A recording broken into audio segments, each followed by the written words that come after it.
Bapak Ibu semua siap diberkati Tuhan? Izinkan Tuhan berbicara melalui saya. Ada beberapa pesan penting sebelum kita berdoa. Bapak Ibu,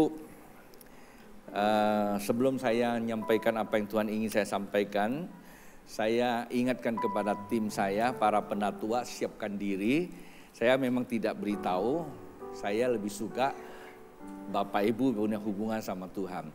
Selagi saya berdoa, khotbah, buka hati berdoa, apa yang akan saya doakan bersama dengan jemaat yang Tuhan percayakan pada saya. Itu untuk para penatua, nanti akan tampil di atas, suami istri dan berdoa. Kemudian para koordinator ibadah, Tuhan sudah mempercayakan Anda untuk memimpin ibadah.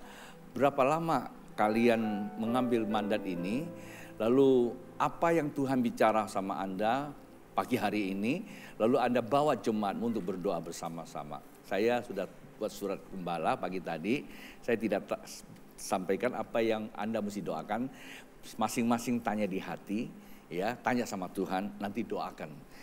Penting Bapak Ibu, kalau kita berani untuk mengambil tanggung jawab, harus berani mati demi tanggung jawab itu. Kalau kita tidak berani mati, lebih baik nggak usah ambil tanggung jawab, toh juga akan mati juga, ya.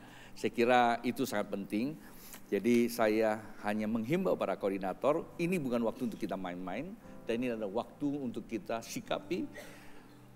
Dan dunia tidak main-main sama kita, terlebih lagi setan juga tidak main-main sama kita. Yang masih menahan sabar, ya, dia tidak bersegera, tapi juga tidak berterlambat. Kenapa? Karena Bapak sangat sabar. Karena Bapak tidak ingin ada yang binasa. Itulah sampai hari ini kita masih ada. Itu karena kemurahan Bapa di sorga. Amen. Bilang sama samping kiri, itu karena kemurahan Bapa di sorga. Bapa di sorga akan selalu berbicara kepada orang-orang yang tidak terlalu dipandang. Sejarah kita mencatat orang-orang rakyat jelata. Dan mereka dipanggil. Kemudian mereka akan menyuarakan suara Tuhan. Lalu mereka dibunuh. Sejarah mencatat di Alkitab. Dan saya yakin dan percaya di akhir zaman juga ada banyak orang-orang yang tidak terlalu dilihat. Muncul dari desa kecil, muncul dari daerah tak terpandang. Mungkin juga tidak berpendidikan, tapi Tuhan hinggapi dia berbicara. Tidak banyak orang akan mendengar, bahkan banyak orang membunuh mental, karakter, bahkan fisik juga akan dibunuh. Hari-hari ini saya dengar banyak itu terjadi. Apa sebab? Karena inilah zaman yang sangat penting buat Anda dan saya. Kalau saja kita tidak mengerti bahwa kita masuk dalam sebuah zaman yang sangat penting, itu tandanya ada masalah dengan Bapak Ibu, ya. Ada masalah dengan Bapak Ibu. Kenapa? Karena dunia tidak perlu kita belajar, tidak perlu kita beli, tidak perlu kita undang hamba Tuhan, tidak perlu kita undang para ahli, kita tidak perlu tiap hari, tiap jam, tiap waktu Bapak Ibu akan dicekokin berbagai informasi.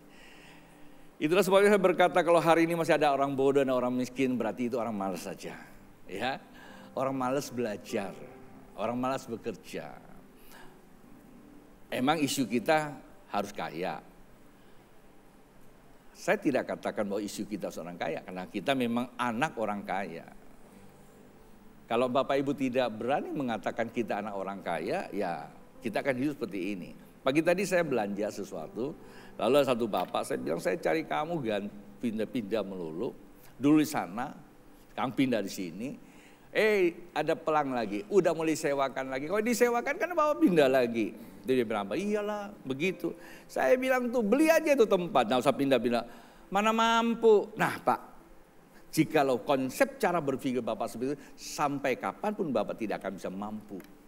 Akhirnya sepanjang hidup, saya tanya udah berapa lama Bapak dagang nih? Dari muda. Sekarang udah tua.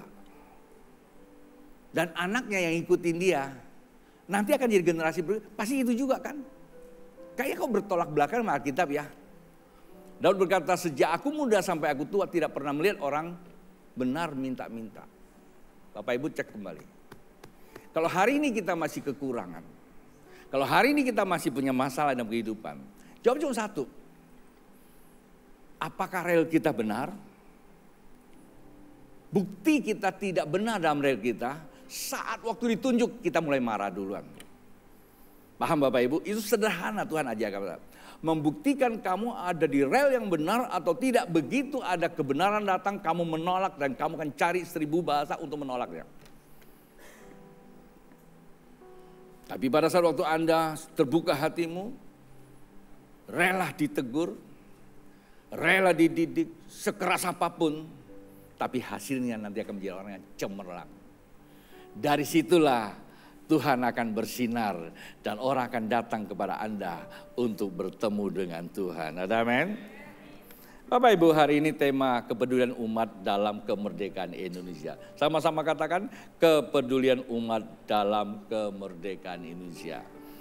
Ada begitu banyak teks saya dapatkan, tetapi pada akhirnya saya berdoa, akhirnya saya mendapatkan teks ini. Kenapa teks ini saya pakai? Karena teks ini berhubungan dengan Israel. Bapak Ibu, kita ini adalah keturunan Abraham, suka tidak suka secara fisik kita bisa memandang dia sebagai gambaran. Perjalanan Israel itu bisa jadi gambaran perjalanan orang Kristen. Itulah sebabnya kalau saya berbicara tentang teks ini, sebetulnya itu sedang berbicara sama Anda dan saya. Kendati pun konteksnya berbeda, waktunya berbeda, nggak masalah. Toh Alkitab juga berkata setiap musim akan berganti. Ya, dan akan kembali lagi apa yang pernah terjadi. Itu pengkhotbah, seorang yang penuh hikmat, dia menuliskannya bahwa di dunia ini nggak ada yang baru lah, putar-putar aja. Saya hanya berdoa, Tuhan, saya tidak masuk ke yang saya tidak perlu sampaikan, walaupun saya mengakui saya tidak berkompetensi dengan apa yang ada di situ. Tapi kan bukan berarti Bapak Ibu lalu menjadi penasaran, bisa banyak belajar. Hanya saya berkata hati-hati belajar apapun yang ada selain daripada ilmu, pasti di situ ada rohnya. Dan hari-hari ini roh itu bekerja begitu keras dan begitu tangkas. Kalau Anda dan saya tidak mengerti, ada begitu banyak orang terjerat di dalamnya. Ada istri yang meracuni suami, ada suami yang meracuni istri, ada anak yang membunuh bapak, bapak membunuh anak, dan keluarga berantakan. Bapak Ibu tidak pernah dengar yang begituan karena tiap hari dengar hanya ekonomi dan ijazah. Isunya itu aja kan? Tapi yang seperti itu tidak pernah. Ada orang yang sudah disiapkan untuk luar negeri, kabar bahagia datang, tiba-tiba bunuh diri. Apa betul? Hanya kebetulan satu bagian itu yang menjadi heboh, tapi lebih dari itu ribuan yang Bapak Ibu tidak tahu. Padahal media hari ini begitu gencar. Saya pikir itu lebih baik tidak perlu ada media sehingga kita tidak perlu tahu, tapi waktu kita tahu ada waktu yang sangat akurat yang memang membangun kita. Zaman saya masih remaja tidak ada media, tidak banyak saya tahu, tapi yang datang kepada saya yang saya tahu itu bisa membangun saya. Hari ini media begitu banyak sehingga kita bingung melihat media yang begitu seleweran. Semuanya bisa merangsang kita tinggal di situ. Lalu yang esensi kita lupa, padahal itu sedang mengancam kehidupan kita. Seperti COVID saja tiba-tiba, apakah Bapak Ibu pernah kepikir?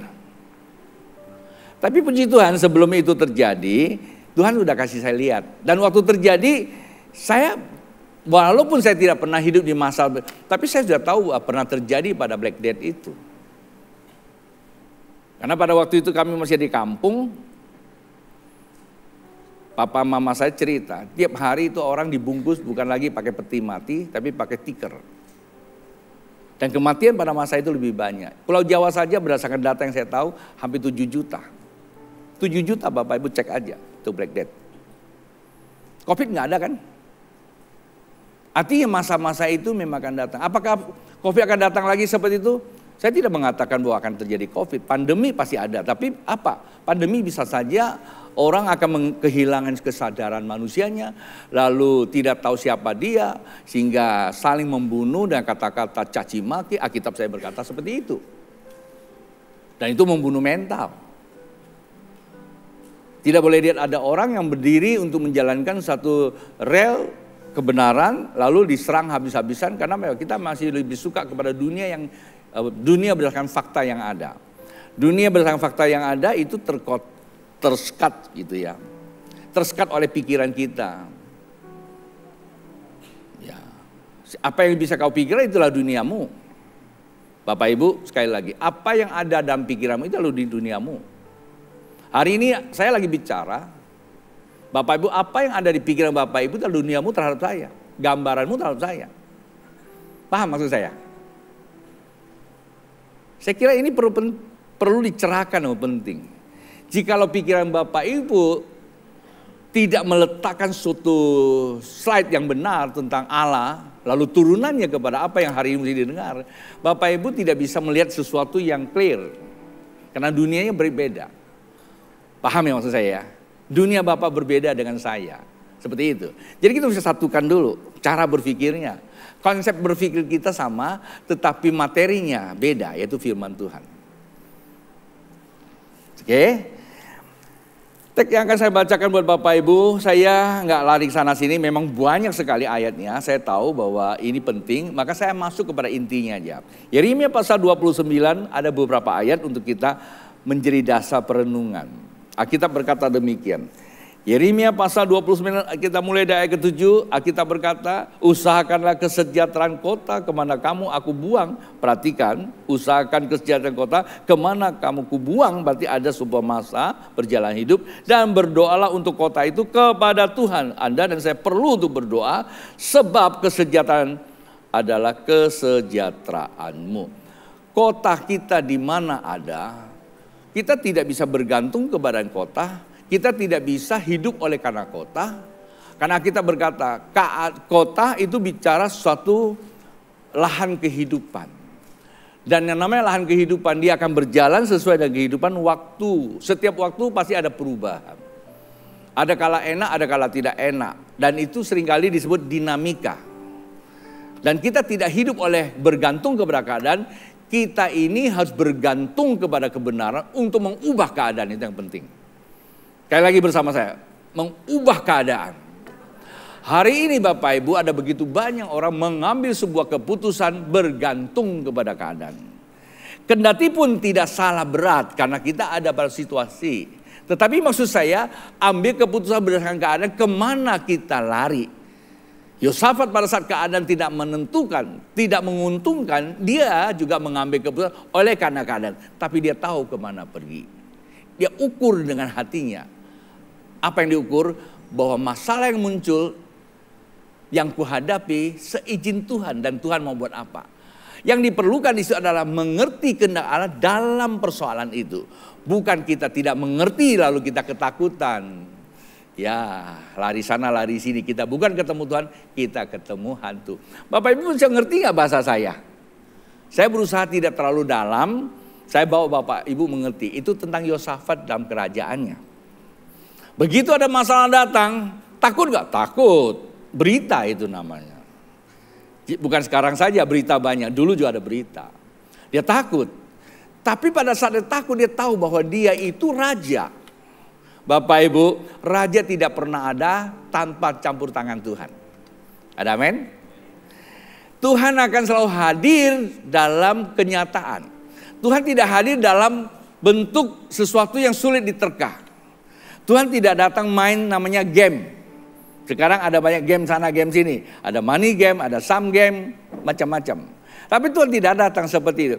Tuhan tidak datang buat kita teka-teki. Tuhan datang untuk kamu mengerti. Tuhan tidak menggunakan bahasa yang susah. Itu gereja biasanya. Bahasa yang tidak dimengerti, tidak apa-apa. Tapi Tuhan datang bahasa yang kamu mengerti. Kenapa? Tujuan Tuhan datang itu supaya kamu nangkap maksudnya apa. Jangan lihat keadaan, kamu ubah keadaan. Itu penting Bapak Ibu. Contoh sederhana. Waktu Yosafat begitu ada masalah. Dia tahu bahwa dia seorang raja. Raja itu diangkat oleh Tuhan melalui benda alat yaitu rakyat. Hari ini kita bisa berkata. Dengan suara Tuhan adalah. Rakyat adalah suara Tuhan. Dia dipilih oleh rakyat. Kenapa dia dipilih oleh? Mungkin pada masa itu tidak demokrasi. Tidak ada pemilu. Tapi masa itu namanya apa? Bukan demokrasi. Tapi waktu itu ada namanya pertandingan, perlombaan. Siapa yang menjadi pemenang dia jadi raja. Ada perebutan Bapak Ibu. Tapi kalau dia bisa mengalahkan sekian banyak dan dia jadi raja, berarti apa? Dia terpilih karena sebuah kemenangan. Tuhan pakai itu, bisa saja. Nah pada satu ketika dia tidak sanggup lagi menjalankan kehidupan itu, kemana dia pergi? Pertama dia cari Tuhan. Tapi tidak hanya cari, dia libatkan rakyatnya. Alkitab berkata semua rakyat berkumpul. Dia bilang, Tuhan, saya tidak tahu apa yang akan terjadi. Saya tidak tahu bagaimana cara saya untuk mengatasi seluruh kemampuan seorang raja yang intelek. Dia simpan. Hanya kata, saya tidak tahu. Tapi biasanya begitu kita ada masalah, saya tahu. Saya tahu. Saya tahu. Bahkan nenek moyangnya pun dianggap tidak tahu. Dia yang paling tahu. Itu anak-anak muda yang paling rusak nih. Seakan-akan dia di generasi yang paling tahu tentang generasi ini. Paham Bapak Ibu? Bapak Ibu dengarkan, saya sedang lagi bicara tentang generasi sekarang. Dan generasi ini adalah menjadi harapan bangsa. Bumi pertiwi lagi nangis Bapak Ibu. Generasi-generasi kami, generasi Pak Prabowo, semua yang tua ini bakal selesai. Generasi-generasi baru yang muncul. Harus ada generasi yang bisa mewarisi nilai-nilai kebenaran dan meneruskan bangsa ini yang sudah menjadi kodratnya. Saya akan kata kodrat lebih bagus lagi. Kodratnya Tuhan sudah memilih bangsa ini menjadi mercusuar dunia. Bapak Ibu mau percaya tidak percaya, saya khotbah disiarkan. Barangkali istana bisa dengar satu hal ketika. Saya tidak mengharapkan saya dipanggil istana. Minimal saya sudah buat sesuatu istana, itu aja udah. Tahun 2019 kita lakukan sesuatu bukan dipanggil. Tapi karena terpanggil hati kita. Lakukan tindakan profetik. Indonesia ada dan Indonesia perlu orang-orang yang peduli akan Indonesia. Itulah sebabnya tema kita apa? Peduli umat akan kemerdekaan Indonesia. Saya kira itu saja Bapak Ibu, saya tidak tahu panjang lebar. Sebab itulah Yosafat dia tahu bahwa dia dari mana sumbernya. Dia datang berkata dia bawa seluruh rakyat. Dan waktu berdoa Tuhan pakai satu orang namanya Jefa. Zakaria bin Binaya bin Matanya yang segitu-gituan lah. Ya kan? Lalu apa dia bilang? Pak Bu, kalau panglima perang datang kepada Yosafat, mari kita persiapkan nuklir dan sebagainya. Itu didengar oleh orang-orang pintar. Lah tapi kalau ada orang yang tidak terhitung di tengah negaranya muncul, kita pakai kecapi, nyanyi jak. Kira-kira orang seperti itu dihargai enggak? Saya bisa bayangkan pada saat itu Bapak Ibu. Saya bisa bayangkan. Kalau hari ini kalau saya berbicara orang nolak, saya bilang saya enggak sebelum berapa. Betapa sakitnya. Tapi itu realita Bapak Ibu. Seorang raja yang meresponi, oke, kita tidak usah perang. Ngapain kita? Kita naikkan pujian. Lembah Yosafat akhirnya nanti akan jadi apa? Lembah yang kita tahu akan ada peperangan akhir. Itu di sana. Itu lembah Yosafat. Waktu mereka puji-puji Tuhan, waktu nyembah-nyembah Tuhan. Dan Allah turut bekerja. Rancangan Tuhan atas kehidupan tetaplah rancangan kesempurnaan. Penuh pengharapan bukan kecelakaan. Walaupun ada kesusahan, tapi di situ ada harapan. Kalau masuk ke dimensi itu kita akan membuat suatu kemenangan. Tetapi setan yang mengambil keuntungan untuk membawa bangsa manusia kepada keegoisan dia, di situ timbullah pertentangan, akhirnya mereka sirna. Dan Alkitab saya mengatakan dalam kesulitan ada kemakmuran. Bapak Ibu taruhlah ya, taruh. Kalau dunia lagi teriak-teriak sekarang ini, Anda harus mempersiapkan diri tahun 2030. Bapak Ibu percaya tidak percaya, para ahli sudah melihat akan terjadi apa kok. Jalannya udah begitu kok. Istilahnya kalau kamu lagi naik mobil ke Singkawang, arahnya ke Singkawang, Anda nggak usah teriak, nggak mungkin ke Kuburaya. Jalan kamu ke Singkawang, mau cepat mau lambat mau apa kayak pasti sampai di situ, gitu aja udah.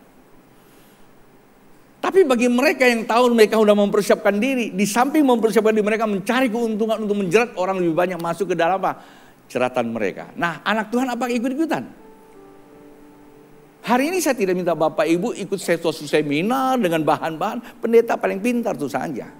Saya tidak mau bikin begituan. Kemarin ada yang minta saya, Pak Tony bisa bikin seminar dong? Iya, 35 tahun yang lalu kalau tidak salah, 30 tahun lalu saya bikin seminar awal dan akhir. Ada yang banting Alkitab marah. Betul. Di depan saya ada banting Alkitab. Tidak Alkitabiah, ya terserah. Tapi hari ini semua yang dibicarakan Tidak usah lagi kita perlu terjemahkan, itu wujud.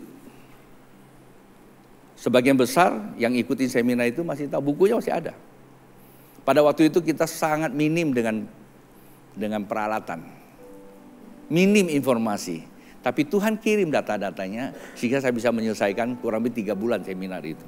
Awal saya di Kalimantan Barat. Dan Bapak Ibu, hari ini Tuhan lagi mencari orang seperti itu. Nah, kenapa kita bicara? Karena kita ada sebuah gereja. Oke? Pada masa itu Bapak Ibu, firman Tuhan datang kepada Yeremia, ayat ke-9 berkata, sebab mereka, ini dia. Tadi ayat ke-7, saya masuk ke ayat 8. Sungguh, begini firman Tuhan semesta alam, Allah Israel, jangan kamu diperdaya oleh nabi-nabimu yang ada di tengah-tengahmu, dan oleh juru-juru tenunmu, dan janganlah kamu dengarkan mimpi-mimpi mereka yang dimimpikannya.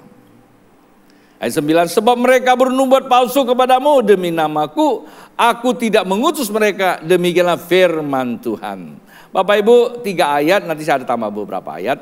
Saya simpulkan Bapak Ibu dalam pembacaan ini, di masa itu Israel dihadapkan suatu kondisi kehidupan yang tidak baik.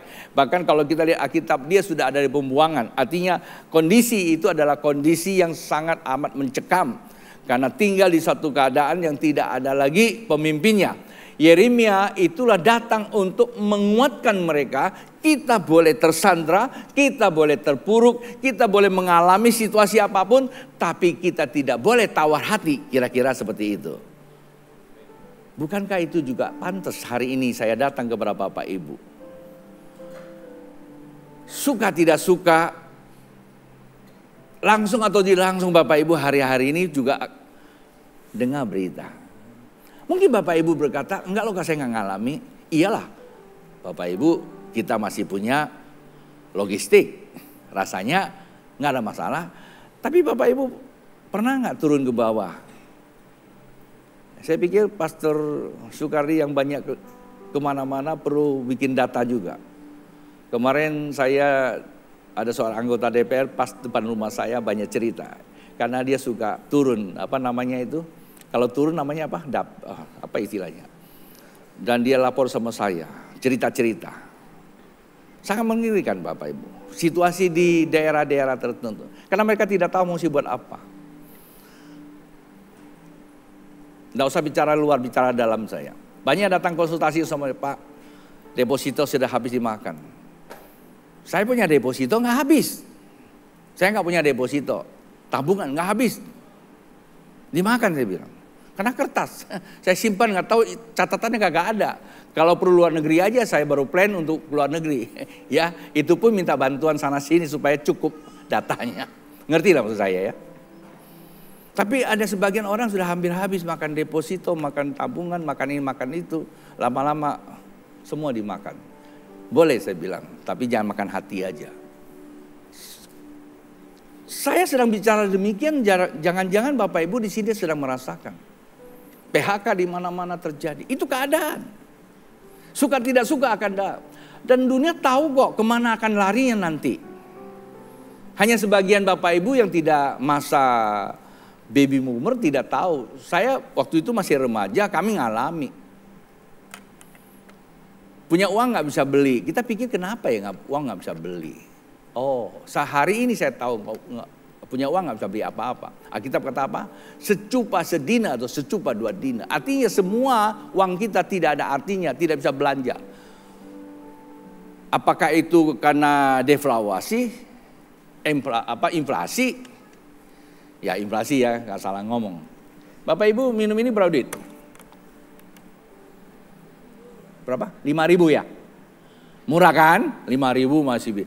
Bapak Ibu tahu nggak Bapak Ibu minum ini 1 botol berapa duit? Aslinya. Tambah 3 nol lagi. Tahun 60-an 3 nol kita gelinding tuh. Zaman Soekarno. Namanya Sinering. Dibuang tuh. Dan itu bukan berarti, Pak Bu dengar baik. Hukum energi fisika itu tidak hilang. Hilang dari Anda berarti dia masih ada. Kita sudah belanjakan uang dengan 5 juta satu botol. Bapak Ibu kalau dikasih ini, kalau 5 juta nih, Bapak Ibu bisa kaget, betul nggak? Maka supaya Bapak Ibu tidak kaget, nggak sakit jiwa, dibuang aja 3 nolnya. Padahal tetap Bapak mengeluarkan itu. Artinya inflasi kita sudah, saya menggunakan bahasa tidak enak. Kalau kami di belajar tuh pakai bahasa gila-gilaan gitu, tapi enggak. Luar biasa Pak Bu. Dan hari ini tidak terbendung. Apakah kita buang lagi 3-0 supaya kita puas? Dan itulah disebut apa? Zero sum game. Sejak tahun 71 uang kita tidak lagi ditakar dengan yang dari sorga, kembali kepada alam. Dari sorga kembali ke bumi maksud saya, ke alam. Lalu dibuatlah satu istilah dalam dunia ekonomi.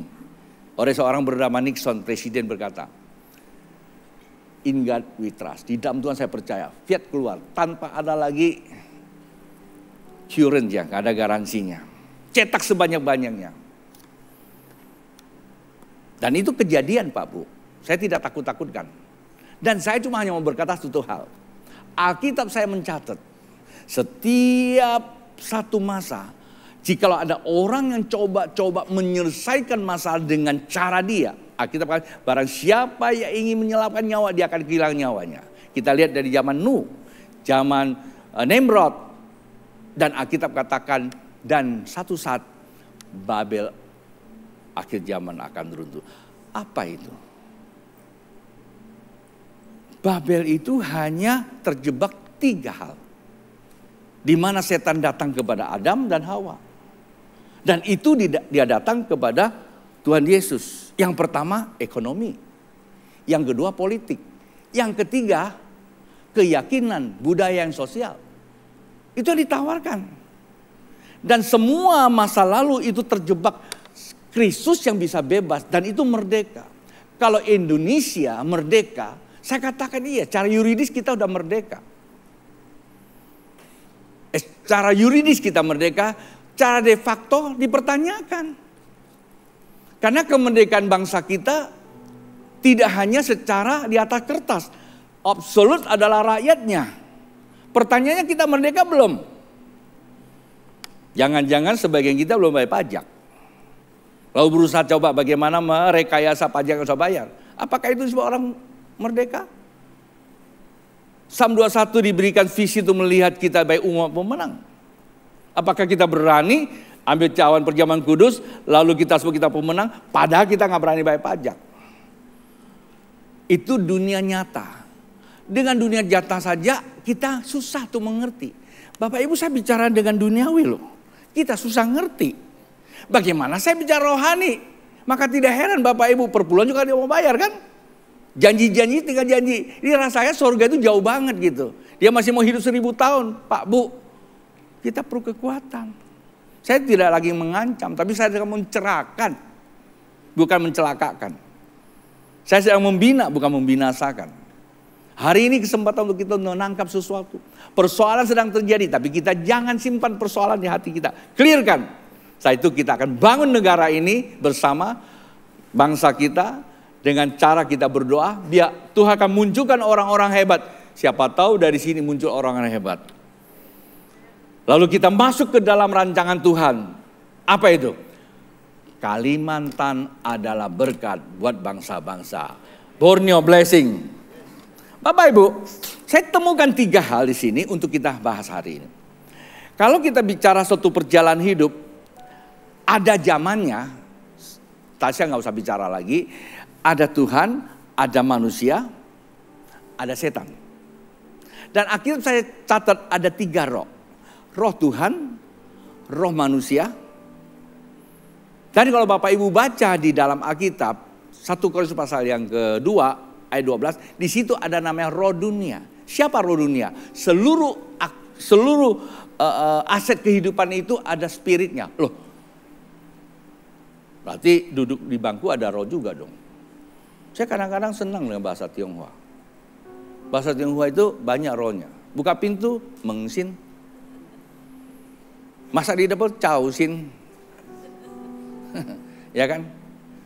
Apa lagi? Kalau makan nasi sembarangan, bengsin. Apa lagi?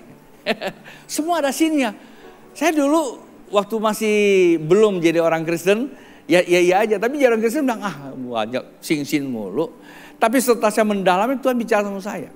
Dari mana semua ini kosong kok Pak? Pada mulanya kita energi itu nol. Hanya air.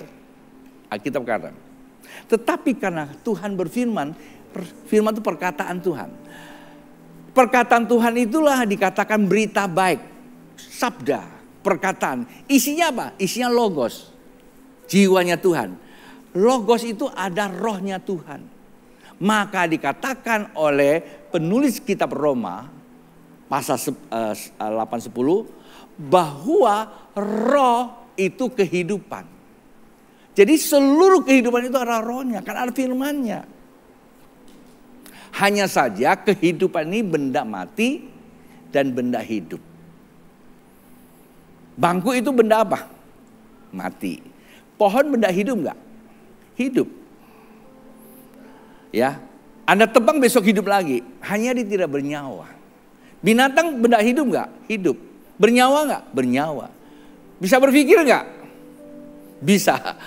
Pikiran binatang. Maju dan mundur, itu aja. Lalu manusia, benda apa? Sama, benda hidup. Tapi bernyawa dan punya roh Tuhan. Dia mempunyai bagian namanya neokortek. Ia bisa berpikir tentang Tuhan. Dia bisa berpikir dan cara hati. Dia bisa berpikir bagaimana saya menyikapi orang lain seperti saya sendiri. Itu namanya apa? Suara hati yang dikondisikan kebenaran. Oleh sebab itu, saya yakin dan percaya yang duduk sini semua punya neokortek. Ngerti apa yang saya ngomong, bisa berpikir, dan lalu bisa mengambil keputusan. Tuhan. Dan yang kedua, dunia sedang bekerja, roh dunia bekerja, saya tidak usah sebutkan lagi, Bapak Ibu pulang belajar sendiri. Ini lama panjang, teman-teman saya suka tuh, bicara panjang-panjang gituan, saya tidak ulah. Lalu ada setan. Setan pun kita nggak usah bicara. Setan sedang bekerja dengan apa Bapak Ibu? Nanti kalau saya buka lagi file, kita bicara tentang dulu ada IMF, ada MEE, sekarang ada WEF. Kemudian kita tahu hari-hari muncul namanya apa. Dari blockchain keluar lagi ada namanya apa. Hari ini sedang diresmikan juga uji coba. Indonesia masuk ke dalam dunia apa? Digital. Saya masih ingat. 20 tahun yang lalu kami lagi belajar bersama Gideon. Ada seorang pengajar berkata sama kami, Pak Pendeta, satu hari nanti dunia nggak ada namanya privasi aerial. Tidak ada yang privasi aerial. Ya dulu nggak ngerti itu apa maksudnya. Hari ini kita tahu di Cina Bapak Ibu, di Cina katanya, saya juga belum riset banget. Informasi yang saya terima dari teman saya. Dan hampir semua sana sudah menerapkan prinsip data digital. Kemanapun mereka pergi, mereka tidur nggak kerja, pemerintah tahu. Orang ini mau diapain? Mau disuntik mati atau mau dikembangkan? Dan dunia tidak boleh ada sampah dunia nanti ke depan. Ini satu golongan Bapak Ibu bayang. Lalu Indonesia gimana? Pernah nggak sih baca tentang soal apa yang diterapkan nama e-payment itu? E-payment itu begini. Kalau Bapak Ibu sekarang kan banyak korupsi. Banyak korupsi kan. Apapun yang kita lakukan semua itu kan transparan, ketahuan. Saya tidak mengatakan tidak boleh ikut. Kita memang ada satu masa itu, bukan itu yang saya maksudkan.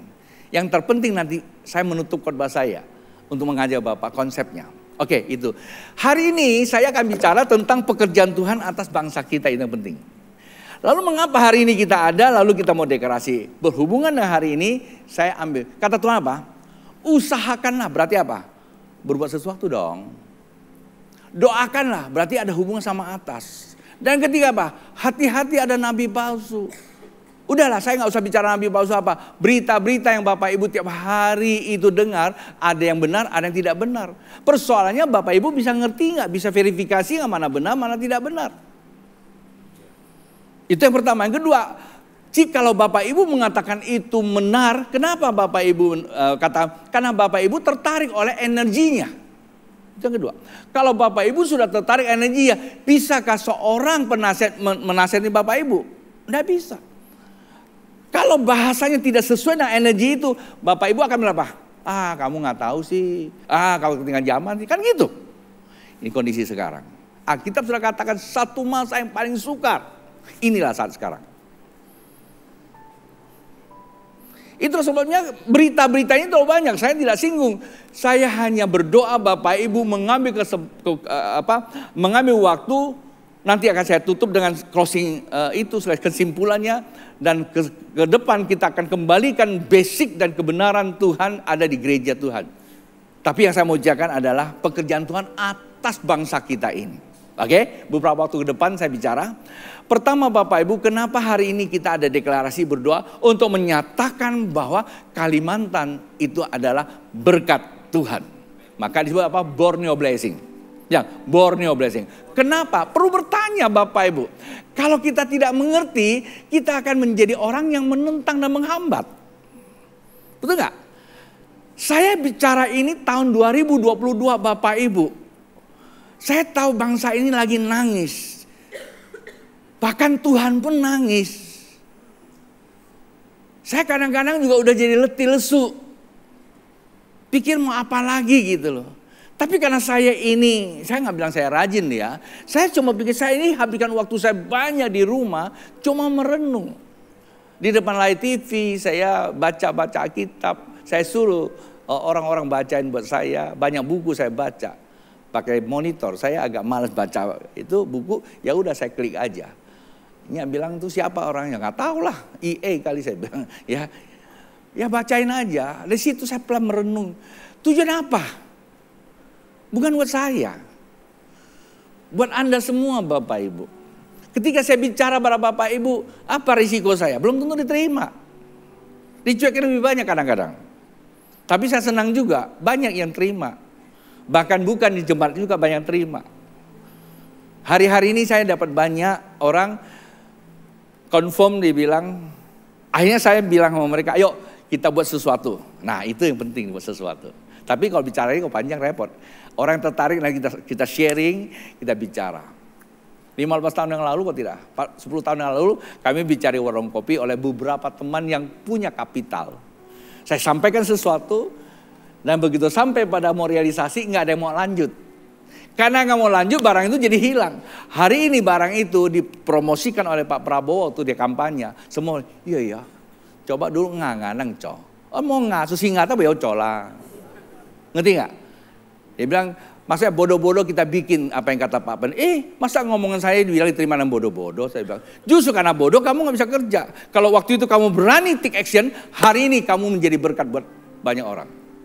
Oke? Itu satu contoh Bu. Emas saya suruh beli, tapi hari ini jangan beli emas lagi. Anda tahu, dari 2023 sampai 2024, 2025, berapa persen naiknya? 42 sampai 45% Pak Bu. Waktu itu bilang, ayo kalau punya uang beli emas saja. Tapi hari ini jangan Pak Bu, ngapain kamu beli? Bikin susah Indonesia lagi nanti. Ya, hari ini kamu gak boleh beli emas. Hari ini kamu sih banyak berdoa. Oke, nah kenapa kita untuk tahun 2022 Tuhan membukakan buat saya lihat tentang keadaan Indonesia dan dunia. Orang Kristen pada umumnya itu bagaikan ikan yang mati Bapak Ibu. Lahannya kering kerontang. Pada satu ketika Tuhan katakan akan kubangkitkan satu generasi. Saya dulu terjemahkan generasi muda. Yang hatinya ku gerakkan untuk mengambil bagian.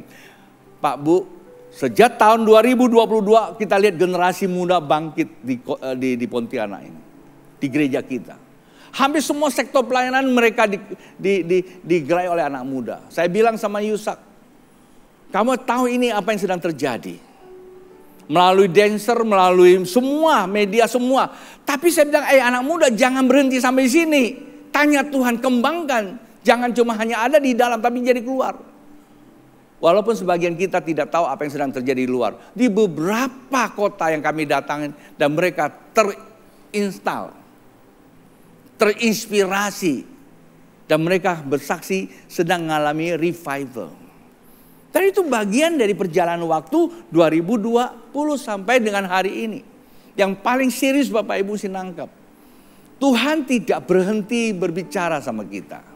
Tuhan belum berhenti beracara dalam diri kita.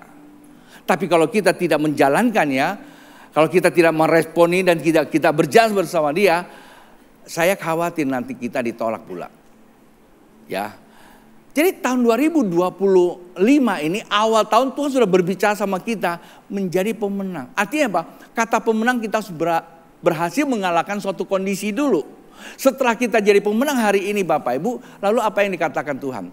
Belum masuk ke Paskah, saya lagi berdoa, Tuhan, saya capek sebetulnya untuk menjadi gembala.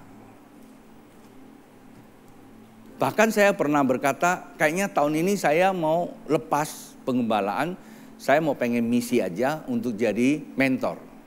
Saya punya niat itu sebetulnya. Pada saat saya lagi berdoa di April, Tuhan kasih saya, kan kamu saya udah kasih kunci kerajaan. Ajarkan dong, Bapak Ibu. Dan itu sangat penting untuk kehidupan jemaat. Kalau Anda tidak bisa buka pintu ini, masalah. Lalu saya lagi berdoa, saya tertabrak sama Tuhan Yesus, mahkota durinya. Saya baru mengerti. Ketika kamu mengerti isi hati saya, engkau harus berdarah-darah. Kita harus melawan satu kondisi orang yang lebih banyak menolak dan konsep dunia. Kalau kita konsep dunia berdasar keadaan. Apa itu? Begitu kita ada apa-apa selalu bicara, enggak ada waktu. Enggak ada duit. Ini, itu semua, itu, AI semua itu. Bapak Ibu coba perhatikan, benar nggak? Oke, satu. Tetapi Tuhan nggak pernah diam.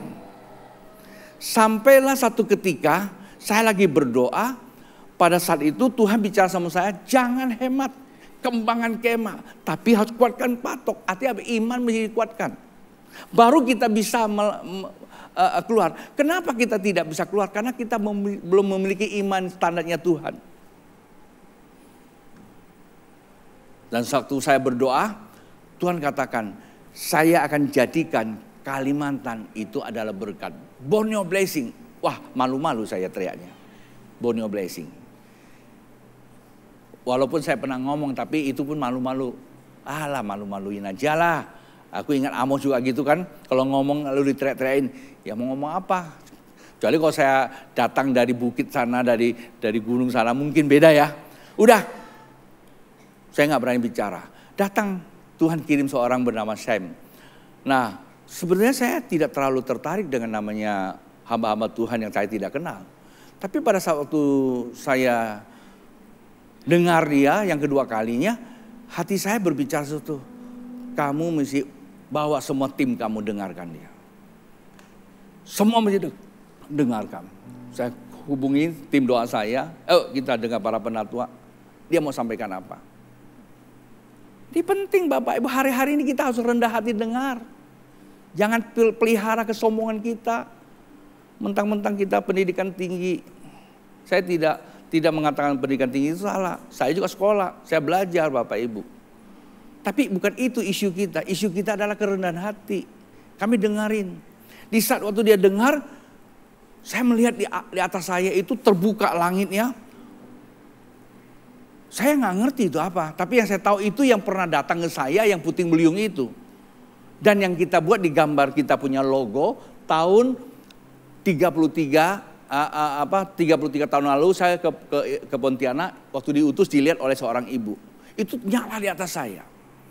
Saya perhatiin aja. Lalu sinar itu turun dari bawah naik. Kayak emas yang lagi mendidih gitu. Saya tanya Tuhan apa? Itulah Borneo blessing. Kalimantan akan jadi berkat. Saya tanya berkat apa? Pertambangan, pertanian, semua yang hubungan alam itu mesti digalakkan. Nah itu oleh kata usahakanlah kehidupan ini supaya ada kesejahteraan. Kita udah bicara karena ini terlalu teknikal. Nanti orang ahlinya saya nggak punya kompetensi itu. Doakanlah ini. Nah kata doa itu saya langsung tertarik. Artinya ada hubungan spiritual. Di setelah saya lihat tiba-tiba Nabi itu bilang sama saya. Di atas kamu ada lingkaran pelangi. Saya kaget kok dia tahu juga. Dia cerita panjang lebar. Akhirnya saya bilang sama dia, iya saya sedang lihat. Lalu ada beberapa hal yang saya sampaikan itu konfirmasi. Tujuan dia ke Pontianak cuma menyampaikan, istilah saya, Tuhan sudah telanjur pilih Indonesia jadi berkat bagi bangsa-bangsa. Satu. Kedua, Tuhan sudah telanjur pilih Psalm 21 karena ada hati-hati yang mau dipakai. Kalau kita tidak peduli Bapak Ibu akan bangsa ini, kita akan bertanggung jawab. Jadi hari ini, kenapa kita mesti deklarasi? Ini bicara tentang roh. Bahwa Kalimantan memang itu menjadi apa? Tempat Tuhan pilih. Ini bicara roh semua, susah mengerti. 2-3 hari yang lalu, karena saya punya pembimbing udah tua sih, ya. Saya hanya punya pembimbing orang-orang tua. Saya sangat menghormati orang tua. Saya punya pengalaman orang tua. Saya nggak berani sedikit pun punya hati saya terhadap orang tua. Saya takut saya nggak bisa tua. Bapak Ibu dengar baik-baik. Jangan sedikit cibir-cibir orang tua yang ngomongnya mengsong-mengsong. Hormati dia. Saya suka share, dia kasih saya data panjang lebar. Pada akhirnya kita bicara Indonesia merdeka. Bapak Ibu kalau saya tanya kapan Indonesia ada, Bapak Ibu pasti tidak tahu. Tahun berapa Indonesia itu dicetuskan sebagian kita. Barangkali guru-guru yang tahu. Saya mau tanya guru. Tadi saya lihat ada Bu Yun. Indonesia itu secara absolut disebut tahun berapa dan siapa prakarsanya. Dari mana sumber dan akarnya. Guru saya sampaikan ini. Indonesia itu sebenarnya adalah suatu bahasa yang berasal dari India. Kita tahu Indonesia pernah dijajah sama Belanda. Bukan Belanda yang jajah kita. VOC itu bukan Belanda. Pada masa Indonesia dijajah sama Belanda. Belanda sendiri aja dijajah sama Spanyol kok 150 tahun. Akhirnya runtuh sama siapa? Prancis. Prancis baru runtuh sama Inggris. Sebetulnya Indonesia ini dijajah sama siapa sih? Nah itulah dikatakan Hindia Belanda itu. Jadi kalau bilang Indonesia, itu kapan itu menjadikan suatu nama? Ya, ini berdasarkan data yang saya dapat dari guru saya, catatan dia. Kurang lebih tahun 1913 kalau tidak, 13 atau 14. Ada seorang ahli pendidikan kita di apa? Ki Hajar Dewantara. Menjadikan sebuah organisasi Indonesia. Saat itulah diadopsi dari Eropa itu nama Indonesia. Itu dari Eropa. Dari sebutan orang luar terhadap Indonesia. Kayak Cina. Chinese itu dari luar. Cina sendiri tidak kenal namanya Cina. Dia tahu Tiongkok atau Tionghoa. Sama kita juga begitu. Ini sejarah. Lalu Indonesia ini menjadi sebuah sebutan oleh seorang yang bernama Budi Utomo. Tahu Budi Utomo ya? Tahun 1928 di Sintang, di Siantan sana. 28 Oktober ya, di Siantan sana deklarasikan Sumpah Pemuda. Tahun yang sama ditemukanlah garis lintang 0 Khatulistiwa. Sumpah Pemuda memang di Jakarta. Lalu kok bisa samaan? Dan itu Tuhan punya kehendak. Apa sih Kalimantan? Lintang 0. Artinya kita adalah negara yang bisa menseimbangkan dunia. Menuju kepada timur dan barat. Titik nolnya. Itu kenapa pada tahun 2022, bro, catat sejarah ini. Surga aja catat kok. Ketua panitianya dengan bertati-tati kita menyelenggarakan deklarasi di titik nol itu. Ada apa dengan itu? Dulu kita nggak tahu, hanya roh. Hari ini kita mesti tahu. Sumpah Pemuda itu dihidupkan kembali.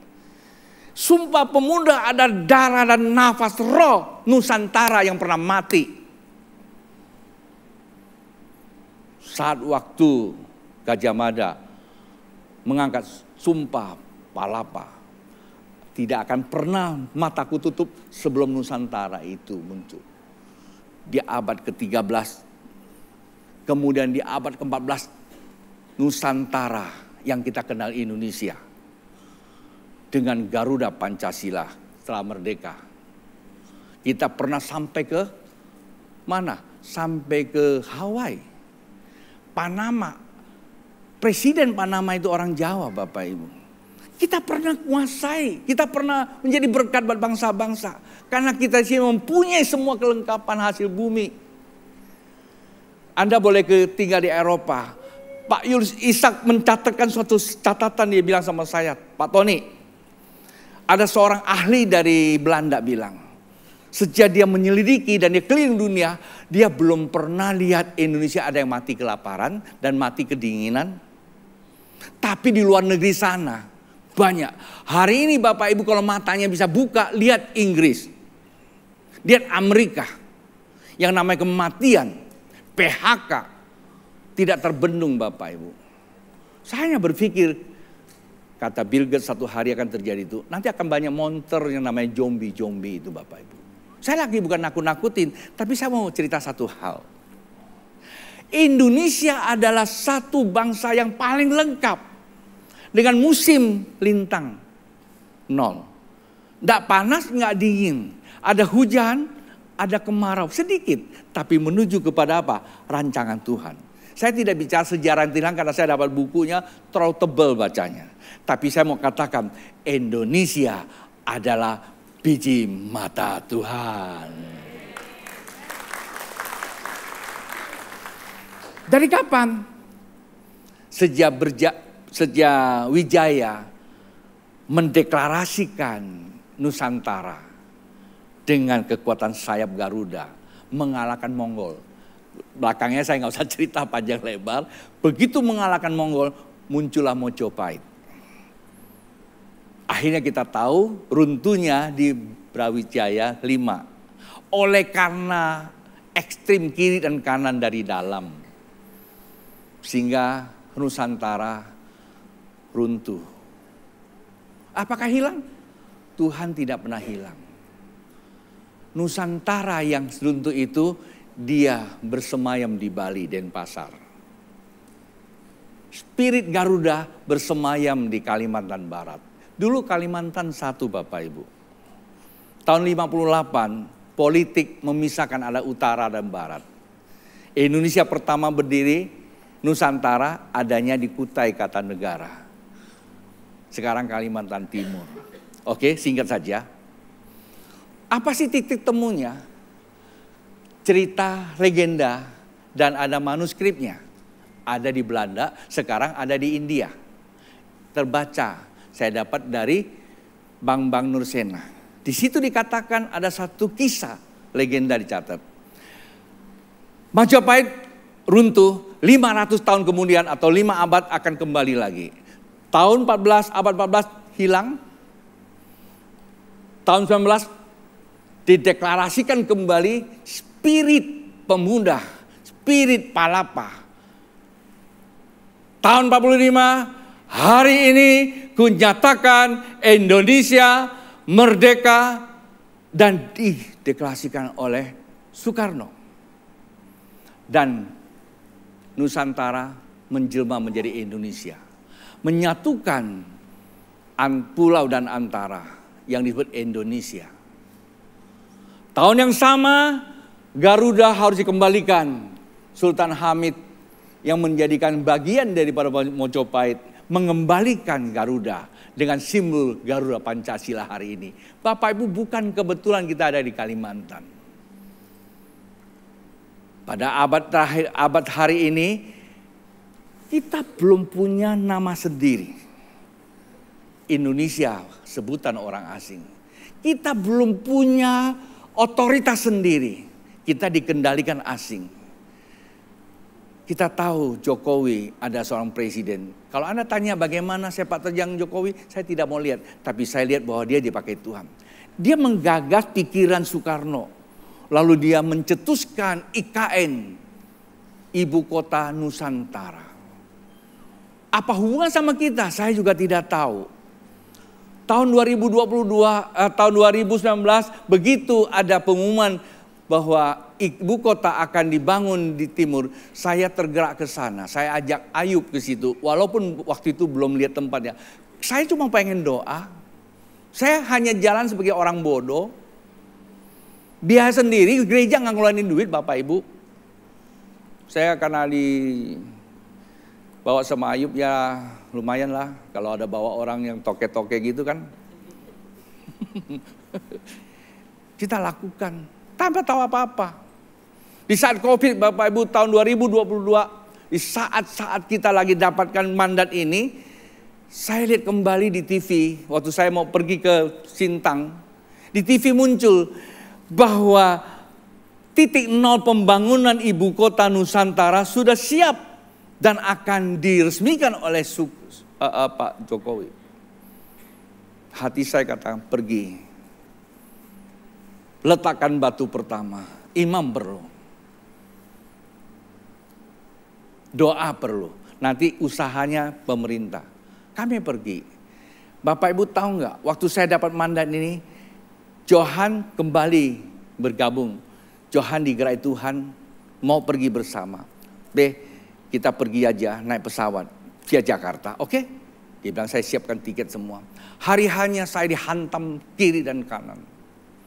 Satu hari saya akan cerita semua. Tunggu saat kalau saya cerita saya bikin buku, berarti saat itu Tuhan sudah mau manggil saya. Saya akan ceritakan semua pergumulan saya selama berada di Pontianak. Air mata tidak habis Bapak Ibu.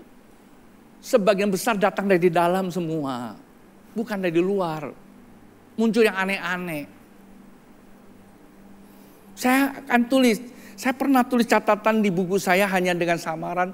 Pak Yus bilang sama saya, Ton, Tuhan kasih kamu iman seperti itu. Saya bilang sama teman anak saya bilang, Pak, tulis dong bukunya. Tunggu. Kalau saya sudah tahu kapan saya dipanggil, saya akan tulis buku ini. Saya buka semuanya buat Bapak Ibu tahu. Nanti Bapak Ibu akan lihat gereja ini, Bapak Ibu akan lihat ABC orang-orangnya. Kenapa? Saya bilang saya sudah terjual sama Tuhan. No point to return, tidak ada lagi kata balik. Walaupun seringkali saya mau kabur. Bapak Ibu dengarkan baik-baik. 2022 saya mau pergi, saya tidak bisa, saya bergumul. Akhirnya, Han, kamu berangkat aja, saya melalui online aja. 4 hari pada waktu itu Sintia Bapak Ibu. Mau Sintia berapa hari lagi, siapa yang mau pergi? Kita kalau bicara ego, tapi hari itu dia berangkat sama 3 teman dia. Semua Tuhan kembalikan. Suwandi yang menjadi panitia pembangun gereja ini tiba-tiba gabung balik. Kemudian mereka pergi. Pagi-pagi telepon boleh dijaga sama tentara kalau udah masuk. Kita doa, ayo masuk. Siramkan minyak, saya berdoa di Pontianak. Selesai. Pembangunannya. Lalu apa dengan itu? Dan itulah simbol Nusantara yang perlu dibangkitkan kembali. Udah terbangun Bapak Ibu. Hari ini sudah begitu bertengger. Tahun lalu saya dapat kesempatan karena saya ada acara di Kaltim. Lalu dibawa ke dalam. Saya tidak buat aktivitas apa karena nggak ada rencana. Kami lihat saja. Kesana saya itu bukan jalan-jalan. Lihat itu bukan. Tapi pada satu ketika kita perlu. Karena ada panggilan. Apa itu? Karena IKN perlu diruntuhkan. Akan dipetikan lagi oleh sekelompok orang yang tidak mau lihat Indonesia bangkit. Nah, kita berdoa. Saya bilang sama Sukardi, karena Anda yang pegang panitia deklarasi sana, ada hubungannya. Setelah kita deklarasi di Tugu, lalu kita bikin deklarasi, kita undang 14 kabupaten hamba-hamba Tuhan di tempat ini. Kurang lebih 200-an. Ayub ketua panitianya. Saya nggak tahu waktu itu Ayub bagaimana sikapnya, berapa banyak uang keluar. Ratusan juta itu Pak Bu kita biayai mereka. Pada saat itu masa COVID. Saya nggak tahu dia ngeluh atau enggak. Tapi toh sudah selesai kan. Kumpul di sini. Hampir 200-an hamba-hamba Tuhan. Kita buat seminar, lalu kita deklarasikan. bahwa kita Kalimantan Barat menyerahkan kembali IKN itu adalah pusat Nusantara. Garuda menjadi simbol kebesaran roh. Kalau kita kan Raja Wali. Tuhan kasih saya lihat tentang apa yang terjadi. Yang tadi saya mau bikin di gereja ini nggak jadi, hanya ada di Nusantara. Sudah cerita itu terlalu panjang. Dan akhirnya kita lihat itu udah terbangun Bapak Ibu. Dan itu menjadi apa? Menjadi magnet dunia. Saat waktu kita berdoa untuk Nusantara, udah selesai peletakan batu pertama, kita bikin KKL untuk membangkitkan iman. Lalu Tuhan bilang sama saya, pergi ke Bali, lalu berhubungan sama Bali. Doakan itu gerbang ekonomi dunia. Saat waktu saya mau berangkat, saya dihajar lagi masalah yang sama. Saya nggak bisa pergi, saya cerita ulang aja, nggak usah tahu apa sih masalahnya. Intinya adalah pekerjaan setan tidak suka kita ambil bagian dalam hal spirit. Peperangan kita roh. Lalu bagaimana cara kita sikapi? Di warung kopi kami kumpul, saya lihat siapa yang bisa diutus. Johan dia mau pergi. Kalau pergi mau doain apa ya? Kalau ikan kan minyak bertambah tuh. Ini Bali loh. Saya diam lama. Tuhan bilang doakan sebotol air. Habis itu saya doakan. Han bawa air. Mau diapain be? Ya minum. Enggak. Cari sumber air di sana. Siramin aja bahwa kami mentahirkan air sini menjadi gerbang ekonomi dunia. 2 bulan kemudian pengumuman. Dunia WEF membuat sebuah konferensi di Bali namanya World Trade International, mensahkan Bali adalah air kehidupan. Bukan saya ngomong, Anda cek aja di Google. Apakah kebetulan? Tidak. Artinya memang Bali itu menjadi pusat masuknya. Semalam saya baru tahu ada satu berita. Bali, ini dari seorang jenderal. Bali dijadikan pilot uji coba blackout. Panjang ini ceritanya ya. Ini panjang. Nanti di situ dia kontrol otak Bapak Ibu jadi pusing. Oh, kok bisa? Kan nggak pakai chip? Ya nggak perlu pakai chip. Kalau dolar Bapak Ibu dibikin masalah, pasti kepala Bapak Ibu juga masalah kan kira-kira gitu. Oke, selesai. Nah, sampailah pada harinya, ini udah selesai. Itulah sebab saya pilihlah hari ini 17 Agustus, mari kita sama-sama deklarasikan bersama, kita tangkap ini. Begitu kita tangkap ini, ya Senin besok, saya dan beberapa orang memang sudah siap juga mau berangkat, kita akan resmikan secara spirit. Hebat banget ya. Meresmikan ibu kota Nusantara. Jadi doakan kami. Ke Bapak Ibu yang pengen ikut rasa-rasanya nggak tahu masih bisa atau tidak. Tapi kalau Bapak Ibu nggak bisa ikut, ya saya pikir transportasi boleh ikut lah ya. Nggak dilarang sih ya. Uangnya boleh ikut.